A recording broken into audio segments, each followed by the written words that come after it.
merupakan tesis kepada masternya, peringkat magister. Dan beliau membahaskan secara terperinci tentang tanda-tanda yang berlaku sebelum daripada kiamat. Antaranya peristiwa kedatangan Al-Imam Mahdi, peristiwa turunnya Isa alaihi salam. Apa yang dibawa oleh Al-Imam Mahdi? Al-Imam Mahdi membawa pemerintahan yang berasaskan, yang berprinsip, yang bermanhajkan dengan manhaj salaf. Isa alaihi salam turun mentadbir bumi beberapa lama, beberapa tempo, membawa manhaj salaf. Isa tidak membawa agama baru, Isa tidak membawa aliran baru. Isa datang dan beriman dengan ajaran Muhammad sallallahu alaihi wasallam. Jelas. Ini perkataan Nabi sallallahu alaihi wasallam. Apabila diajak oleh Umar Al-Khattab radhiyallahu an membaca helaian-helaian Taurat, kata Nabi sallallahu alaihi wasallam, "Wallah law kana Musa hayya la yahillu lahu illa an yattabi'ani." Sekiranya Musa itu masih hidup, tidak halal baginya kecuali dia mengikutiku, mencontohiku. Jadi Isa datang selepas kewafatan Nabi sallallahu alaihi wasallam. Di akhir zaman, Isa membawa kembali manhaj kenabian.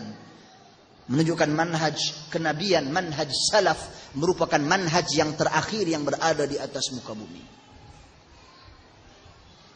Itu yang pertama. Kemudian beliau juga membawa hadis yang kedua daripada Abdullah ibn Umar radhiyallahu anhuma, yang diriwayatkan oleh Al-Imam Al-Bukhari dan Muslim. Kata Nabi sallallahu alaihi wasallam, "Tuqatilukumul yahud fatasallatuna alaihim hatta yaqul al-hajar ya muslim hadha yahudi warai ta'al faqtulhu." Maksudnya, kalian akan memerangi golongan-golongan Yahudi dan kalian akan memenangi peperangan tersebut, menewaskan mereka. Sehingga batu berkata, "Wahai Muslim, ini Yahudi berada di belakangku, datang dan bunuhlah dia." Apa yang menjadi perbahasan kita, perbincangan kita? Kata Syekh Salim Ibn Eid Al-Hilali, hafizahullah, dhamir, kata ganti nama yang digunakan oleh Nabi sallallahu alaihi wasallam. Nabi menyebut tuqatilukumul yahud. Kum. Nabi menyebut kepada siapa? Nabi berinteraksi dengan siapa? Sahabah radhiyallahu anhum ajma'in, para sahabat. Kalian, kata Nabi, akan memerangi orang Yahudi. Sahabat masih wujud? Tidak ada sahabat sekarang ini. Tidak ada. Karena itu Al-Hafidh Ibnu Hajar Al-Asqalani apabila mengulas hadis ini, mengulas dhamir, kata ganti nama, perkataan kum pada tuqatilukum, kum itu, kata beliau,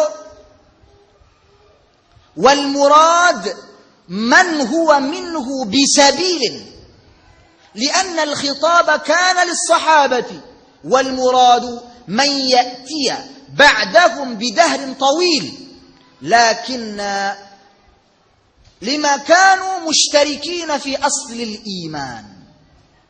Maksudnya yang diartikan dengan perkataan kum itu adalah mereka-mereka yang sama jalan dengan para sahabat. Kerana perkataan kum itu untuk sahabat, berarti orang yang sejalan dengan para sahabat. Yang mana artinya orang-orang yang datang selepas zaman yang panjang, tetapi mereka ini asal keimanan mereka, prinsip-prinsip keimanan mereka sama dengan para sahabat radhiyallahu anhum ajma'in.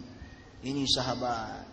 Ini buktinya manhaj salaf merupakan manhaj yang paling modern. Manhaj yang paling bersesuaian dengan setiap generasi hingga ke akhir zaman. Manhaj yang maju, manhaj yang terkehadapan, yang merangkumi seluruh aspek kehidupan. Itu perbahasan yang kedua yang dinyatakan oleh Syekh Salim Ibn Aid al-Hilali. Seterusnya perbahasan yang ketiga, yaitu wasailu al-manhaj salafi fi at-taghyir. Maksudnya wasilah-wasilah yang digunakan pakai oleh manhaj salafi dalam menjana perubahan, dalam melaksanakan perubahan, dalam melakukan perubahan. Tuan-tuan dan puan-puan sekalian, sebenarnya kita bukan melakukan apa-apa pembaharuan. Tidak. Kita cuma mengembalikan manusia kepada manhaj salaf. Apabila Nabi SAW dalam hadis yang masyhur diriwayatkan oleh Al-Hakim dengan sanad yang sahih, kata Nabi SAW, akan datang setiap ra'si mi'ati kulli sanah, kepala 100 tahun, man yujaddidu laha amra diniha. Akan datang setiap kepala 100 tahun seorang manusia ataupun kelompok ataupun golongan yang mana mereka ini membawa pembaharuan terhadap urusan agama mereka. Ibn Manzur rahimahullah, pengarang Lisanul Arab yang saya sebutkan tadi, apabila mengulas perkataan Nabi SAW ataupun arti yujaddid, tajdid. Kalau kita di Malaysia, kita ada pro tajdid. Tajdid, yang mana mereka cuba membuat pembaharuan. Wallahu a'lam. Tak apa, tinggalkan mereka. Tajdid, kata beliau, arti yujaddid berasal daripada perkataan jaddadal wudu. Jaddadal wudu, memperbaharui wudu. Apabila kita memperbaharui wudu, contoh, saya sekarang sudah berwudu, tiba-tiba terbatal wudu saya perbaharuinya. Apakah wudu saya yang kedua berbeza dengan wudu saya yang pertama? Tidak. Sama. Jadi arti orang yang datang memperbaharui, melakukan pembaharuan di dalam agama, bukan membawa agama yang baru. Sebaliknya mengembalikan manusia kepada agama yang asal, yang diturunkan oleh Allah Subhanahu wa taala, yang diajar dan dididik oleh Nabi sallallahu alaihi wasallam, yang difahami oleh para sahabat radhiyallahu anhum ajma'in.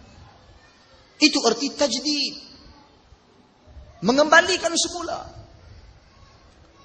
Jadi itu yang kita lakukan, tuan-tuan dan puan-puan sekalian.